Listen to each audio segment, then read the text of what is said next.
لیکن اس گھرانے میں جو بچے ہیں نا 13 برس کے، جن کی ابھی مسیں نہیں بھیگی ہیں، وہ بھی ایسے ہیں کہ جب آقا حسین نے پوچھا کہ قاسم موت تمہاری نظر میں کیسی ہے، کہا احلی من العسل، شہد سے زیادہ شیرین، شہد سے زیادہ شیرین۔ جناب قاسم سے جب پوچھا تو فرمایا شہد سے زیادہ شیرین۔ یہاں قاسم نے کیا فرمایا؟ قبلہ آیت اللہ علامہ سید علی نقی نقوی کا جملہ عرض کر رہا ہوں کہ قاسم نے بتایا ہوں تو 13 برس کا بچہ، کیونکہ بچہ کھانے پینے کی چیزوں کے مثال کے ذریعے گفتگو کرتا ہے، لیکن ہوں فاطمہ کا پوتا۔ موت کو بتا رہے ہیں قاسم شہد سے زیادہ شیرین۔ قاسم کے ساتھ مقاتل کو پڑھیے آپ، لگتا یہ ہے کہ سید الشہداء کو بڑی عجیب محبت تھی۔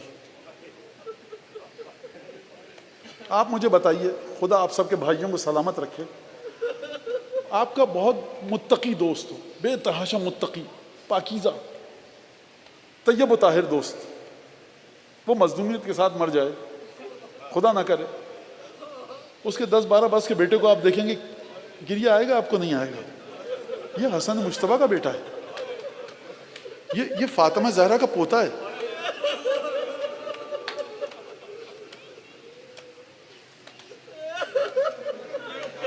آپ نے ارباب مقاتل سے سنا ہوگا یا پڑھا ہوگا بعض تاریخوں میں کہ چچا جان کیا میرا نام کل صبح شہید ہونے والوں میں ہے؟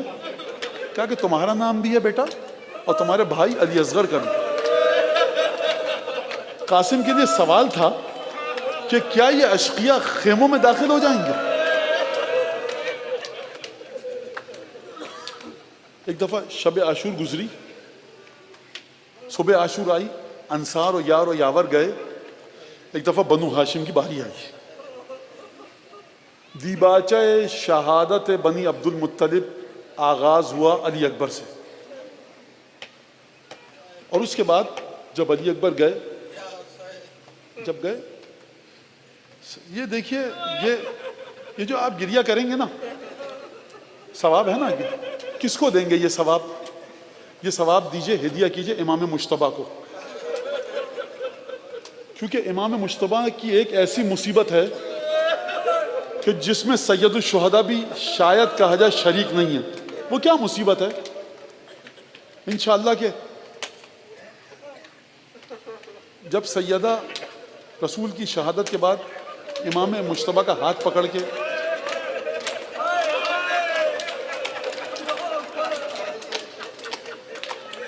گئی، سیدہ کا جو برقع تھا نا گرد آلود نہیں تھا، جب واپس آئی ہیں تو مولا نے دیکھا کہ سیدہ کا برقع گرد آلود ہے۔ میں اس سے زیادہ کیا بتاؤں؟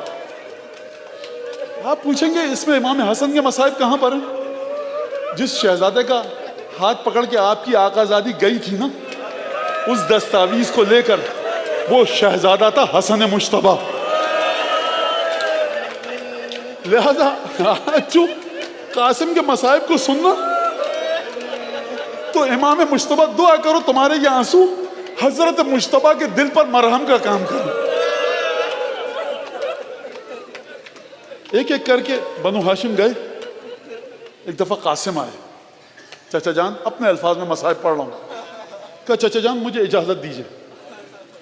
حسین نے اجازت دینے سے پہلے کیا کام کیا؟ فَعَتَنَقَ فَبَكِيَ حَتَّى غُشِيَ عَلَيْهِمَا، بھتیجے کو آگے بڑھ کر مولا حسین نے اتنا بھینچ کے گلے لگایا، اتنا گریہ کیا کہ دونوں چچا بھتیجے غش کھا کر گر پڑے۔ اگر حسین کے پاس پانی ہوتا تو حسین قاسم کو 2 گھونٹ پانی پلا دیتے۔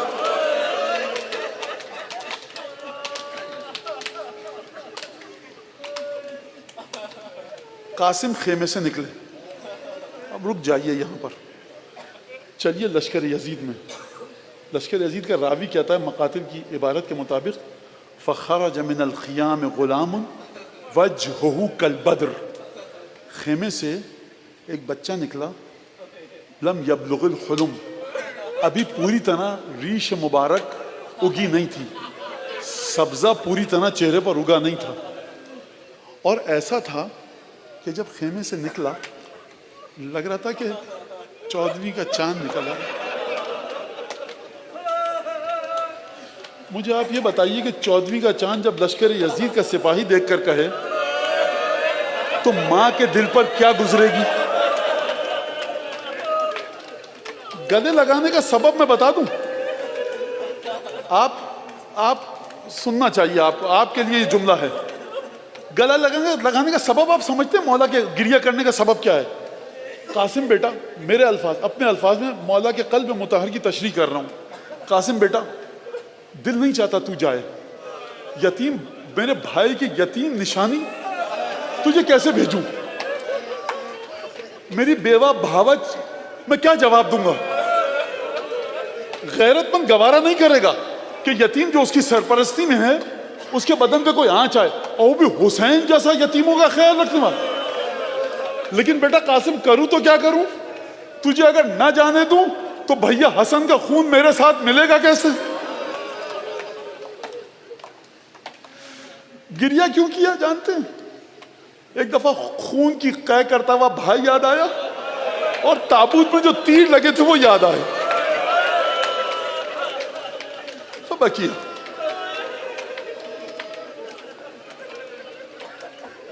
فرس لایا گیا، قاسم تلوار اٹھا کر آگے بڑھے۔ مقتل مکرم کے الفاظ ہیں، جب قاسم آگے بڑھ رہے تھے فَانْقَطَعَ شِسْعُ نَعْلِهِ، قاسم کے نعلین کا تسمہ پارا ہو گیا، ٹوٹ گیا۔ فَأَرَادَ أَنْ يَرْبِطَهَا، قاسم جھکے کہ اپنے تسمے کو باندھیں، لڑنے جا رہے ہیں نا، پیر میں جوتا رپٹ گیا۔ اس سے پہلے کہ قاسم جھکتے آپ کا مولا حسین جھکا۔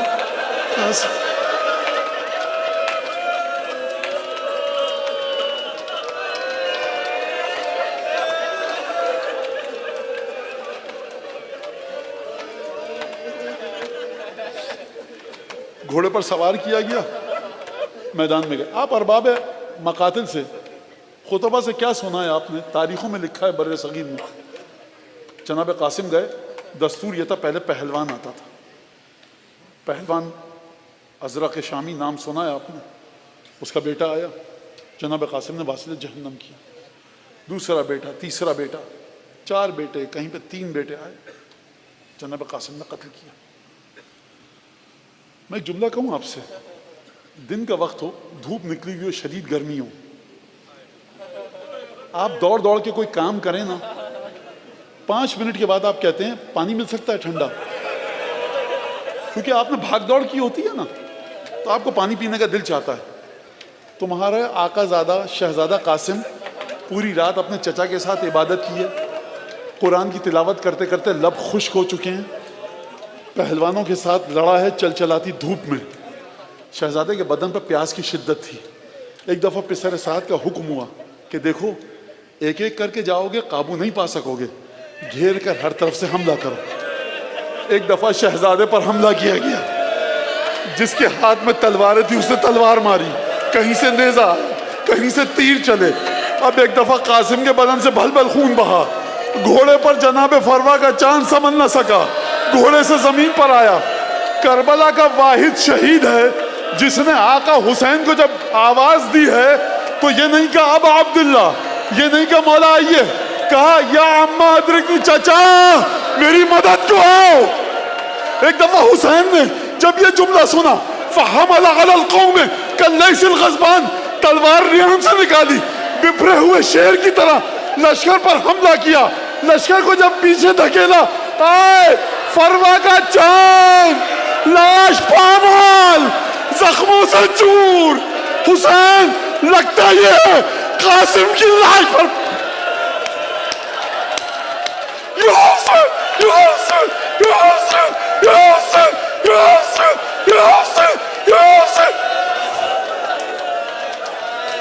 قاسم کی لاش پر بیٹھو. بوڑھا امام حسن کی یاد تیرا فرمایا يعز والله على عمك أن تدعوه فلا يجيبك وإذا يجيبك فلا ينفعك. قاسم تو نے اپنے مشکل کشا چچا کو بلایا.